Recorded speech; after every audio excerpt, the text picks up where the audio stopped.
Good afternoon, and welcome to True Crime Mysteries. If you're new to the channel, hello and welcome, and for those of you returning, welcome back. Today, we will be discussing 3 teens who went missing under mysterious circumstances. Let's get into it. Number 1. Michaela Bali. Michaela Bali was 16 at the time of her disappearance. Michaela was described as a shy and introverted teenager. The evening before her disappearance, she seemed distressed. She had asked a friend for a ride to the bank the following morning, and talking to another friend, she seemed upset over a boy. She seemed like a very lonely teenager. Although she had friends she went to school with, none of them seemed to really know what she did outside of school. Her friends knew she talked to people online, but didn't know any details about who she was talking to or if she was meeting people in person that she met online. Her mother said nothing was out of the ordinary that morning. They both got up, got ready for work together, and she was dropped off at the Sacred Heart High School by her grandmother around 8 a.m. Michaela checked into the school's Wi-Fi at 8:08 a.m. She was seen by the school's surveillance system to have left the property by 8:26 a.m. after putting her school things from her bag into her locker. Her ex-boyfriend sent her a text message asking her why she wasn't in her first class, and Michaela said she was on the other side of town. Upon leaving school, she walked to the nearest TD bank. She arrived before it had opened, and she is seen waiting at the front. When it opened, she withdrew $55 from her account and headed to a pawn shop to try and sell a silver ring. The pawn shop owner recalled Michaela and said the ring had very little value and he didn't buy it from her. He also noted that she was quiet and didn't seem in distress. From the pawn shop, she headed south. Around 9 a.m., she entered a Tim Hortons restaurant and sat there while on her phone. She was likely there to use the Wi-Fi. She sat there for 13 minutes, continually glancing at the entrance behind her. She leaves the restaurant and surveillance captures her walking around the various stores, walking through parking lots, and at one point she had her phone to her ear and is talking into the phone. Her phone records showed no evidence of a call being made at the time, so it was likely she was using a third-party app like the FaceTime call feature, as she had no cell phone records matching a call at that time. When I was a teenager, I relied heavily on apps like Facebook, Skype, WhatsApp, to communicate, as I rarely had enough minutes on my phone to make calls. I remember frequently going to places like Tim Hortons or Starbucks just to use their Wi-Fi to message friends. She re-entered the same Tim Hortons restaurant at 9:55 a.m. She messaged a friend, "Hey, I need your help," but 20 minutes later, right before she left the restaurant, she messaged back saying, "Never mind, I figured it out." The friend didn't get either message until later that evening because she'd left her phone at home accidentally. While in the restaurant, Michaela asked a stranger to help her book a hotel room. The woman refused, not really giving Michaela much thought. Michaela had previously mentioned to friends that she wanted to go on a vacation to Regina, Saskatchewan. Other friends heard her mention Moose Jaw, Prince Albert, or Saskatoon, all larger cities nearest to the small community she lived in. Her friend said that Michaela would often talk about leaving town to get away to a big city, but they didn't pay much attention to her most recent ideas as they assumed she was just dreaming. Michaela's friends said that she often made friends online using social media platforms like Instagram, Snapchat, and Facebook. In the days prior to her disappearance, she had mentioned a friend was coming to meet her. All they knew about this person was that his name was Christopher. Michaela goes back to her school around noon, but is only there briefly. 12:03 p.m., she was seen on the school's surveillance system leaving the school, and when she rounds a corner, that was the last time she was captured on CCTV cameras. Her cell phone was either turned off or the battery died at 7 a.m. the next day. Since no cameras saw which direction she was walking in, it is assumed that she was picked up by someone. Michaela's grandmother arrived at the school at the end of the day to take Michaela to a violin lesson, and when she didn't come out of the school, Michaela's mother was called. Her mom immediately checked the slush fund she always kept in the house for emergencies. Michaela knew about this, and it was like a jar of money that was kept in the house.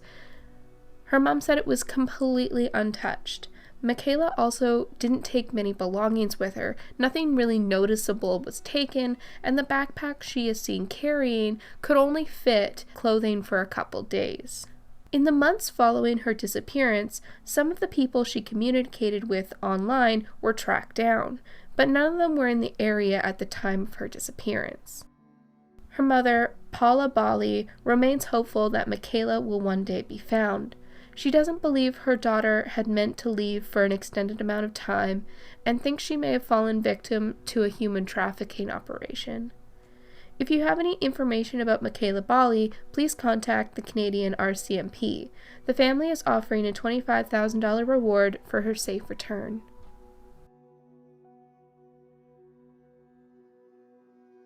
Number 2. Andrew Gosden. September 14th, 2007 seemed like any other day.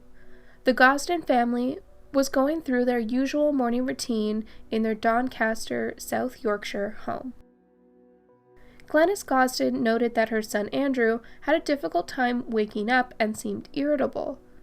It wasn't initially thought of as anything more than typical teenager issues, but it was unusual for Andrew as he was usually an early riser. The family consisted of Glenys and Kevin, who were the parents of 14-year-old Andrew and 16-year-old Charlotte. Andrew left the house at his usual time at 8:05 in his school uniform and headed in the direction of his bus stop. Andrew was only 8 days into the school year, and his parents were surprised to learn that in the days following his disappearance, he had stopped taking the school bus and was walking the 6.4 kilometers home instead. Andrew was small for his age. Although he was 14, he looked much younger than he was. He wore a strong prescription of glasses, he was deaf in one ear, and was described as quiet and shy. Andrew also had a unique double ridge on the inside of his right ear. Andrew was highly intelligent. He was in the Young, Gifted, and Talented program designed for the top 5% of students. Andrew didn't seem to really enjoy school. He felt it didn't challenge him. In the summer of 2006, he had attended a 2-week program at Lancaster University, and his parents noted that he was very excited to attend the program. He had a small group of friends at school, but his parents said that he didn't socialize outside of class. He would spend most of his time in his room listening to music, reading, and playing video games. His parents said they didn't notice any signs of depression or bullying, but Andrew spoke very little about school. That morning, although he headed in the direction of his bus stop, he didn't get on it. He went to a cash machine and withdrew £200 from his bank account and waited in the park until his parents and sister left the house to go to work. Andrew returned home and changed out of his school uniform. It was found later in the washing machine. He put on a black Slipknot t-shirt, black jeans, and packed his favorite book bag.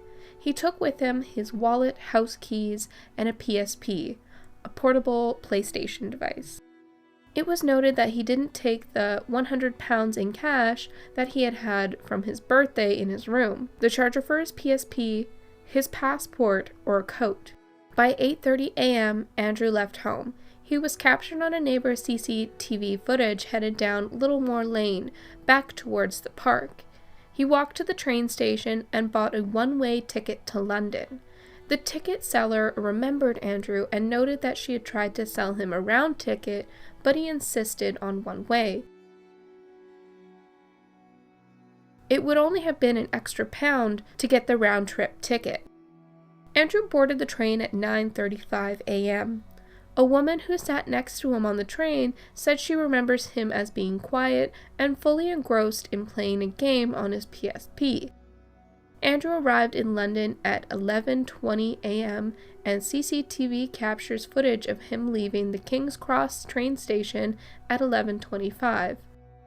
This was the last confirmed sighting of Andrew. The Gossden family didn't notice Andrew was missing at first. The school had attempted to notify his parents, but they called the wrong number to inform his parents that Andrew hadn't been at school that day. The Gossden family sat down for supper and assumed Andrew was in his room playing video games. When they finally noticed he wasn't there, his mother started calling his friends to locate him, and this was when she found out he hadn't been to school that day. It was around 7 p.m. when the police were called to report Andrew missing. They initially thought he had suffered an accident or, worse, was abducted.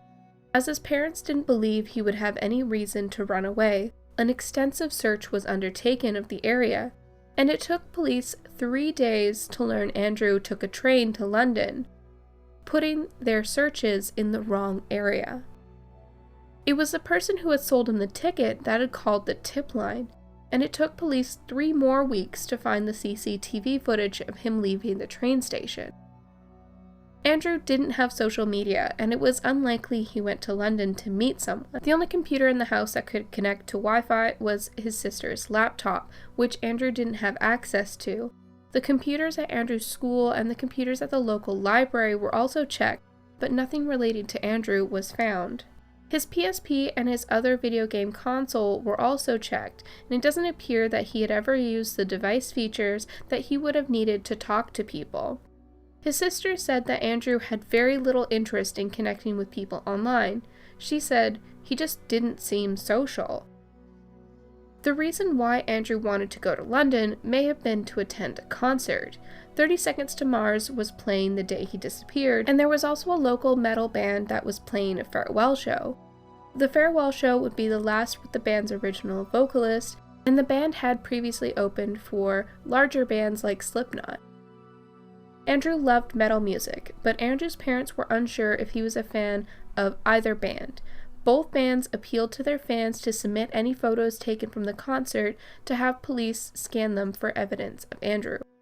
Andrew's father also said that Andrew's favorite TV program was The Fall and Rise of Reginald Perrin, a story where the main character fakes his death and starts a new life. Andrew, however, didn't take enough belongings to take an extended journey. He didn't take clothing, a jacket, his chargers, or the remaining cash he had available. Throughout the years, there have been dozens of tips called into police, but nothing has led to the discovery of Andrew. In 2008, a year after his disappearance, a man went into the Leominster police station and used the intercom system to report a sighting of Andrew. The intercom system was used to replace staffed reception, and by the time an officer arrived, the man had left. The police made a public appeal for the man to come forward. A man later wrote to the BBC claiming to be the man, with details of a possible sighting in Shrewsbury. It wasn't confirmed that the man was the same, nor was Andrew found in Shrewsbury. Renewed hopes of finding Andrew came in 2018. The Gossden family revealed that someone had sent them an online conversation with an individual and an unknown person with the username Andy Rue. Andy Rue claimed that their boyfriend left them and that they needed £200 to cover rent. The person offered to send him money, but the user said that they didn't have a bank account as they had left home when they were 14. Rue is a nickname that was given to Andrew as a child. Gossden would be 27 now. He has been missing for over 13 years. His parents are desperate for his return, and should he or anyone who knows him sees this, they ask that he reaches out and lets him know that he's okay. Andrew is loved unconditionally and would be very welcomed home. Another gifted student went missing 10 months after Gossden, 16-year-old Alexander Slowly. There isn't a lot of information on his case. He disappeared from London, UK, failing to return home from a friend's house. Alexander had little money, no extra clothing, or a passport. He did have a cell phone, but it lost connection the day he went missing. Investigators believe the cases may have a link, but they aren't sure what that connection is. Alexander was last reported to have been around the King's Cross station, the same area where Andrew disappeared. Number 3. Brandon Swanson. On May 14, 2008, in Marshall, Minnesota, 19-year-old Brandon Swanson was leaving his college following the end of the spring semester. It was just after midnight when he left the Minnesota West Community and Technical College campus. At 2 a.m., he called his parents on his cell phone, and he told them he'd crashed his car into a ditch and couldn't get it out. He said he was uninjured and was able to get out and was standing on the side of the road. He asked his parents if he could get picked up, and he told them he was located near Lloyd. He opted not to walk along the highway and instead was walking along a gravel dirt road. His parents set out, however, they were unable to find him or the vehicle. Brandon remained on the phone with them as they searched. Brandon said that he would flash his car lights, and his parents did the same on their vehicle, but neither saw flashing lights.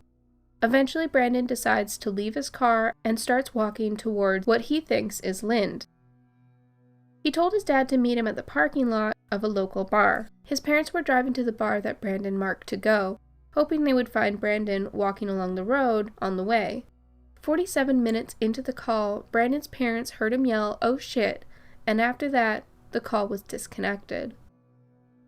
His parents called his phone over and over, and it continued to ring until the following day. Presumably, the battery died. Brandon's phone was never found. His parents continued searching but were unable to find him. At 6 in the morning, they called police to report him missing, but police told him they needed to wait to see if he would turn up. Because Brandon was 19, there wasn't any sense of urgency. They did pull his cell phone records, and the last location ping put him near Porter, 25 miles from where Brandon said he was. Following this, his car was located ditched near Taunton. From where Brandon said he was and from where his vehicle was found, it was in a completely opposite direction. It is unclear how he seemed to mix these two locations up. At the parties he attended that night, friends said that he was having alcoholic beverages, but they felt he hadn't drank that much and he wasn't visibly intoxicated. His parents also stated that he didn't sound intoxicated or confused on the phone. His vehicle had no damage, it was just tipped at an angle that would require a tow to get him out. The grass and gravel along the road inhibited the police's ability to determine what direction the vehicle had come from. Police and volunteers searched for Brandon by ground, horseback, and by air. All-terrain vehicles were used to search the surrounding area, and sniffer dogs were deployed. Brandon had told his parents that when he was walking, he could see fences and he could hear rushing water nearby. He was walking along the Yellow Medicine River. The prevailing theory is that Brandon slipped and fell into the river, however, extensive searches never revealed a body. Another theory is that Brandon fell into the water, but was able to get out and walk, and then succumbed to hypothermia. Brandon's parents continue to leave their porch light on for him, hopeful that one day he will come home. In 2009, they spearheaded legislation that was signed into law. Brandon's law now requires police to make a report whenever a person of any age is reported missing, and an investigation must start immediately. That is going to be it for this video. As always, thank you so much for watching. Please give this video a thumbs up if you like the content, and subscribe for more if you haven't already. If you've done all that and you want to support me and the channel, I've linked a couple of donation options in the description box. Thank you all for your support, I appreciate it greatly, and I will see you in the next video.